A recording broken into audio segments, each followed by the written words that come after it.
Les tables elles vont être mises ici. Là, on met 100 personnes ici au bord.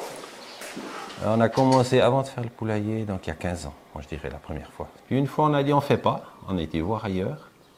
Et puis nos enfants aussi ont été dans d'autres brunchs, puis ils sont revenus, non, c'est franchement moins bien. On refait nous, ils ont dit. Alors ils avaient une stimulation, puis on a refait peut-être 2 ans, puis nous on a dit on pose les plaques, ça suffit, on a fait notre temps à la nouvelle génération de faire. Et ils ont fait une fois, il y a 3 ans, et puis après il y a eu le Covid, et puis cette année il n'y avait pas tellement de possibilités de redémarrer rien que.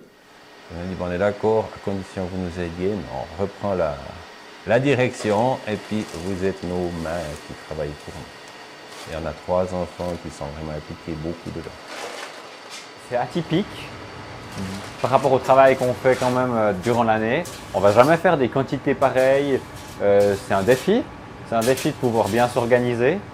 Et puis au-delà de ça, il y a cet accueil qui est cher à nos cœurs, je crois, dans toute la famille. On a envie d'accueillir, on a envie que les gens se sentent bien à la ferme. On a envie de sensibiliser les gens vraiment à la réalité des choses et qu'on ne maltraite pas les animaux. Et puis on fait une réelle transformation agricole. Là, ce qu'on fait, la plupart des choses, maintenant on sort des croquants du four. Et puis là-dedans, on a exclusivement du sucre, des noisettes et puis des blancs d'œufs. Puis les blancs d'œufs, ils viennent de chez nous. Pourquoi on aime faire ça? Ça, c'est une bonne question. Hein? Ah, toi, tu es très relationnel. Oui, moi j'aime beaucoup les gens. Donc chaque fois qu'il vient des campeurs, chaque fois qu'il vient des visiteurs, puis qu'ils demandent de l'information, c'est vraiment avec plaisir que je le fais. Organiser, c'est plus mon domaine. Alors bien sûr que souvent, il faut demander, faut s'accorder, parce qu'il aime que j'organise, mais il aime prendre les décisions. Alors,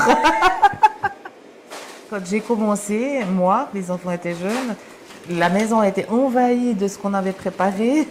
Oui, le soir avant. Le soir avant. Puis après, on passait tout au four le matin pendant la nuit, quoi. Mais c'était. Non, mais c'était un travail totalement différent. Alors que là, on est vraiment équipés. Le travail, il est là, mais on est bien équipés. Il faut dire que, justement, Dylan nous a bien challengés en disant, on organise particulièrement avec moi, en disant, qu'est-ce qu'on fait tel jour, on prépare, je ne veux pas être sous l'eau les derniers jours. Je l'ai vu, entre guillemets, perdre du temps, à être assis, à planifier des choses, mais quel temps il passe. Mais bien sûr qu'après, il y a quelque chose qui roule. On peut préparer pas mal de choses en avance pour le brunch, parce qu'il y a beaucoup de choses qui se conservent. Et puis on n'a pas le choix parce qu'on attend quand même pas mal de monde.